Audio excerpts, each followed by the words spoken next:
Hello everyone. आज हम करेंगे क्लास 8 की एक्सरसाइज 11.4 का क्वेश्चन नंबर 6। क्वेश्चन है a milk tank is in the form of a cylinder whose radius is 1.5 metre and length is 7 metres. Find the quantity of milk in litres that can be stored in the tank. तो एक cylinder form में एक tank है, ठीक है। तो मैं यहाँ पे एक सिलेंडर बना रही हूँ, ये आपका टैंक है।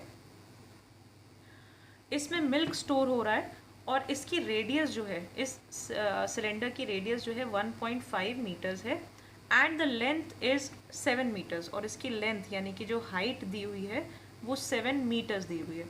Find the quantity of milk that can be stored in the tank. कितना दूध, कितना मिल्क मैं इसमें स्टोर कर सकती हूँ, आपको वो निकालना है। तो जब भी आप स्टोरेज, किसी की कैपेसिटी की बात करते हो तो आप क्या निकालते हो, उसकी वॉल्यूम, ठीक है। तो आपको यहाँ पे वॉल्यूम ऑफ सिलेंडर निकालना है। वॉल्यूम का फॉर्मूला क्या होता है सिलेंडर का, pi R square H. Volume is pi R square H. अब पाई की वैल्यू आपको पता है 22/7 है। आर स्क्वायर, अब देखो रेडियस आपकी है 1.5 मीटर्स। अब 1.5 यहाँ पे पॉइंट में है और मैं पॉइंट में लिखने में थोड़ा सा कैलकुलेशन में गलती कर सकती हूँ, तो मैं इसको ईजी बनाने के लिए क्या करूँगी, 1.5 की जगह मैं पॉइंट रिमूव करने के लिए इसको नीचे 10 से डिवाइड कर सकती हूँ, ठीक है। तो ये r की जगह मैं 1.5 ना लिख के 15/10 लिखूंगी। बात तो वही है, मैंने बस पॉइंट रिमूव किया है, ठीक है। इसका स्क्वायर है इंटू एच कितना है 7। आपको ये ध्यान रखना है कि जो भी आप यहाँ पे मेजरमेंट यूज़ कर रहे हो वो सब सेम यूनिट में होना चाहिए। जैसे 1.5 मीटर्स था, 7 मीटर्स था, ठीक है।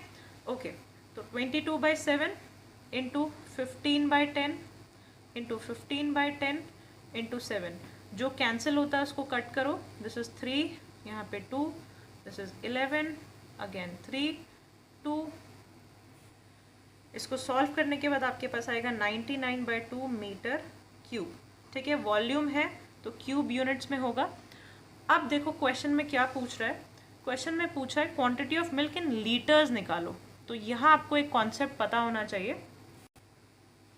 1 मीटर क्यूब में, 1 मीटर क्यूब की अगर मैं बात करूँ तो उसमें 1000 लीटर्स होते हैं, ठीक है।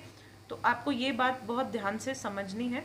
तो जब भी मैं अगर मीटर क्यूब को चेंज करूँगी लीटर्स में, तो अगर 1 मीटर क्यूब है उसमें 1000 लीटर्स है, तो 99/2 मीटर क्यूब है तो कितने लीटर्स होंगे। 99/2 को आप मल्टीप्लाई कर दो 1000 के साथ, तो 2 and 1000 500, 99 इंटू 500, ये आपको देगा 49500 लीटर्स। ये आपका आंसर है, यानी कि capacity of the cylindrical tank जिसमें वो मिल्क स्टोर कर रहा है, उसकी कैपेसिटी जो है वो इतनी है, ठीक है। आपको यहाँ पे ये बहुत ध्यान से समझना है, ये आपको याद रखना है कि 1 मीटर क्यूब में 1000 लीटर्स होते हैं। तो जब भी मुझे वॉल्यूम में कितने लीटर्स है वो निकालना है, तो मैं उसको 1000 से मल्टीप्लाई करूँगी, ठीक है। आई होप ये क्वेश्चन समझ आया होगा।